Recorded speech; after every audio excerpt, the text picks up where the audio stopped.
Hello and welcome to another edition of Son of Kaiju Review. I'm Protomet. I'm Tank. And today we will be taking a look at All Monsters Attack, aka Godzilla's Revenge. What is he technically getting revenge on? That is the eternal question. Now this is not to be confused with the Return of Ultraman episode, All Monsters Attack, though it is by the same director, Ishiro Honda. The same guy who directed the original Godzilla. This was such a step down. Really big step down. That's why Kamen Rider Fies is the worst.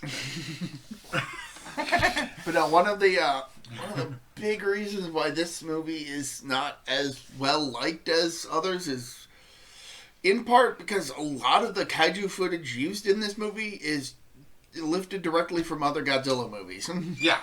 It's literally Godzilla, the clip show, the movie. I mean, it's technically better than Gamera Super Monster, but that's a whole other can of worms. We'll discuss that eventually, I suppose. If we have to.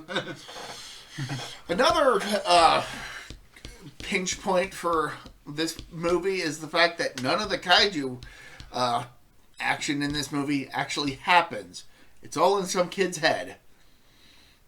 Yep. So the film starts with a young boy named Ichiro being bullied by some bullies. Yep. Yeah.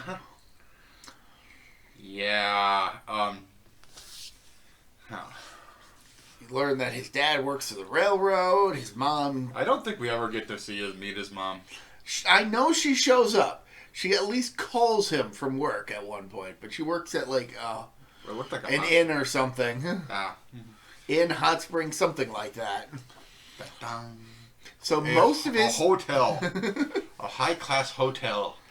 Where all the ladies of the evening belong.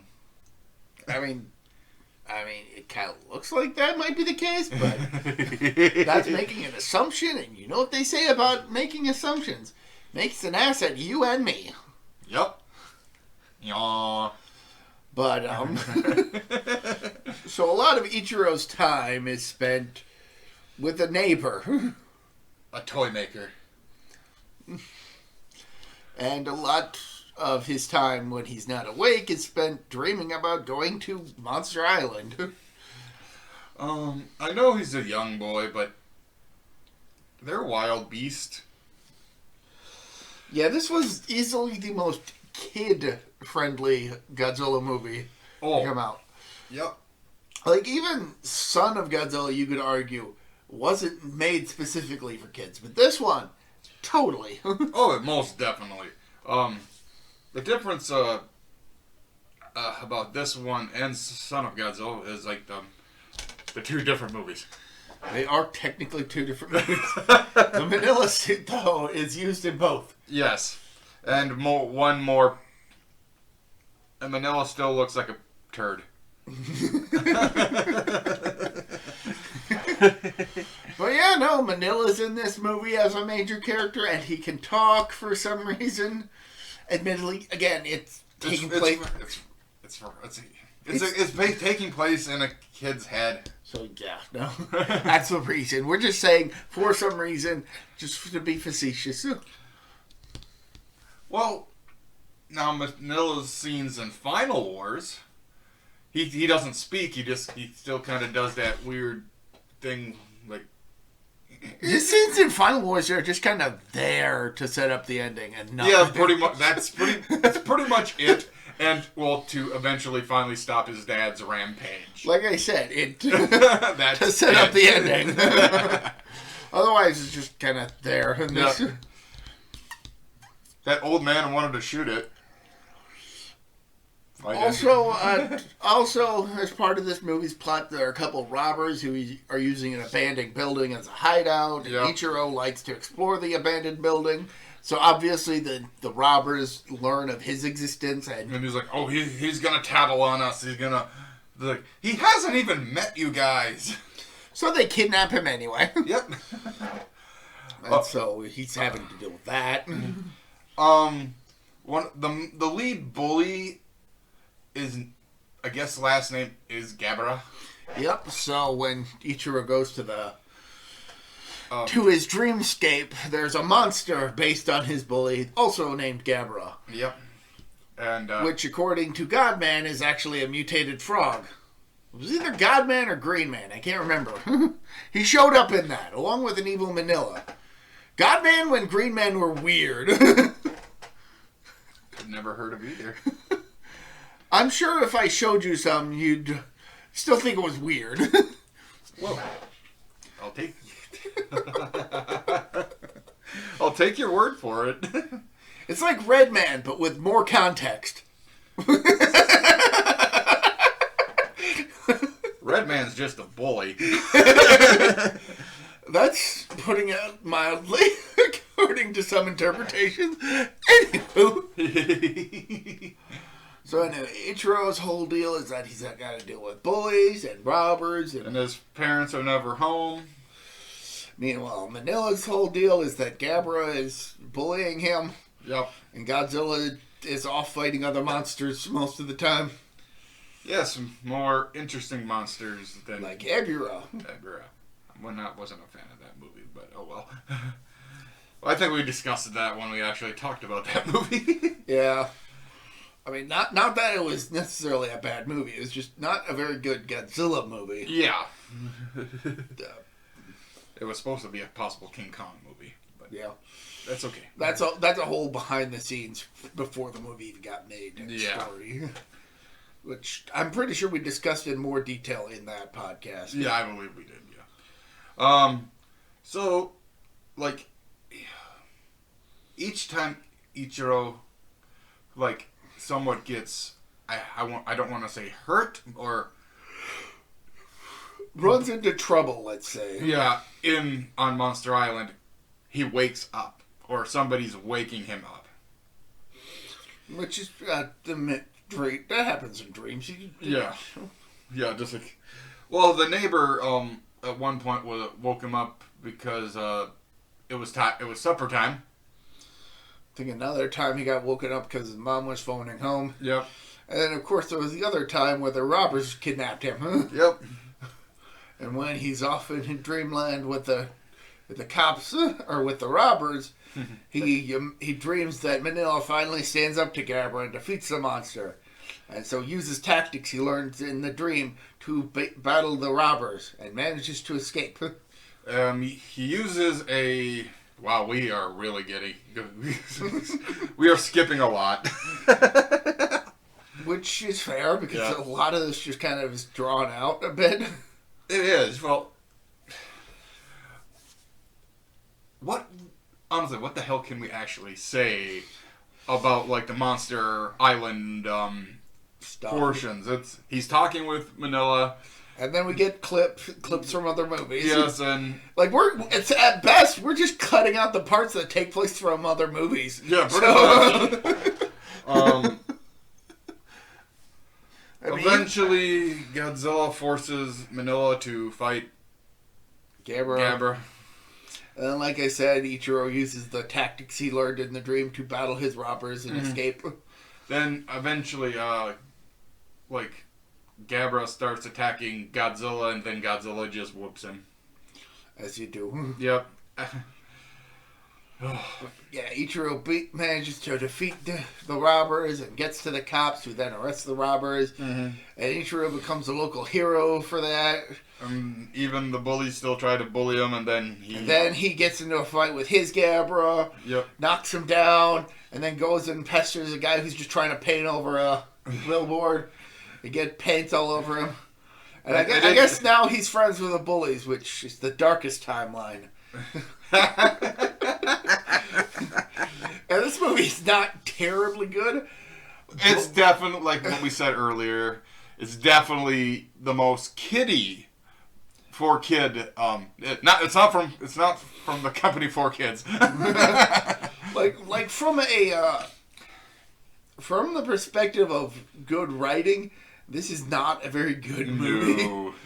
As far as the kaiju action, since it's limited to the stuff with Gabra being the only new stuff, it's kind of lacking. Manila talking is weird. Yeah. But makes sense within the context of it being a dream.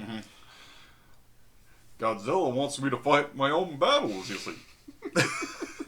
I remember that line the most out of this entire thing. It's such a dopey delivery of it, too. Yeah, just like... In one of the English dubs of the film. Yeah. Like I said, this movie is known by a couple different titles. And that's because it got, like, 2 dubs. Godzilla's Revenge. All Monsters Attack. Yeah. I can't remember what the Japanese title is. I think it translates to All Monsters Attack, but... Admittedly, we got to this movie in our Godzilla chronology ahead of the actual movie that came before it.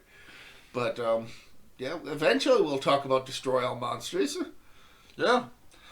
Manila's in that one, too.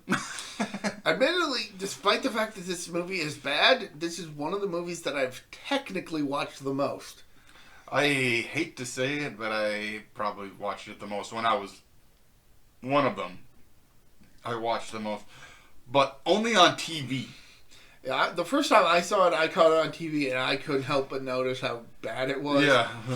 But for the record, the reason that this is one of my most watched Godzilla movies is simply because I tend to use it to go to sleep sometimes. It's a surprisingly good sleep aid. There you go. But then I read John LeMay's Big Book of Japanese Giant Monster Movies, which presented a different outlook for the ending of this movie, which basically explains that Ichiro's situation technically just worsens at the end of the movie. I mean, it's not like him defeating the robbers somehow deals with the problem of his parents' absenteeism. They're still absent. They're just not in his life for a good chunk of it because of their jobs. And by beating and then befriending the bullies, he, in essence, becomes one himself.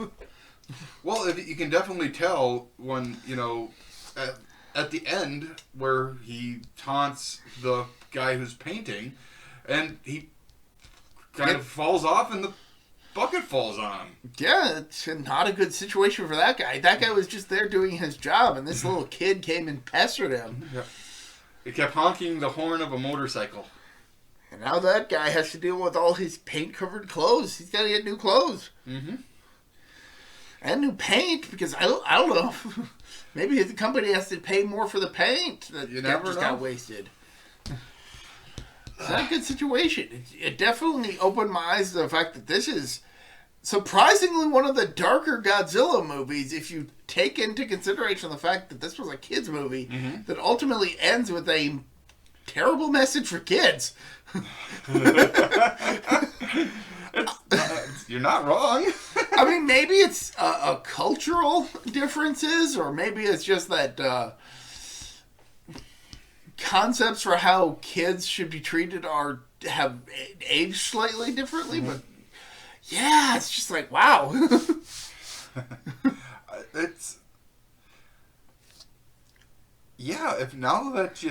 Now that I think about it, it's not like, he's a hero for helping the catching the bad guys technically, but stopping the robbers doesn't change what's going on in his life. No, personally, he just becomes popular for a week or so, and now he ends up beating up a bully, then becoming probably good friends with that bully, and now he's now become a bully, or just a nuisance, or a menace like Dennis. I mean, we don't know. Yeah. But it's not like this movie is forgotten. I mean, no. I've seen a number of references to this movie. Like, for example, Monster Island Buddies ended an episode with a reveal that the whole thing was a dream sequence taking place in Ichiro's mind. That was a pretty funny reveal that isn't actually canon to that series, but it's funny. But I think my favorite allusion to this movie is in Kaiju Max with the character Wolfie and his connection to some little boy that apparently only he can see. Which, seriously, read that comic. It's handled incredibly well. That whole deal. I've started it. Yeah. Haven't gotten to that point, but I've started it. Oh, trust me. Once you get there, it's like, oh.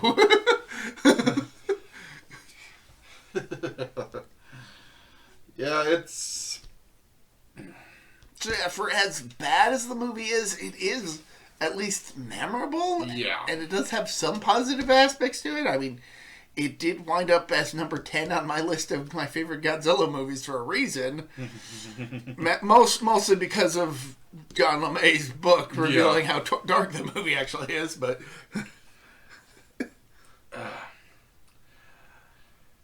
Well, pretty much, it's not a very good movie, but I'll allow it to exist. Like I will say that I liked it more than Son of Godzilla. I'm gonna have to agree there. Son of Godzilla is just bad. We have Kamakuras.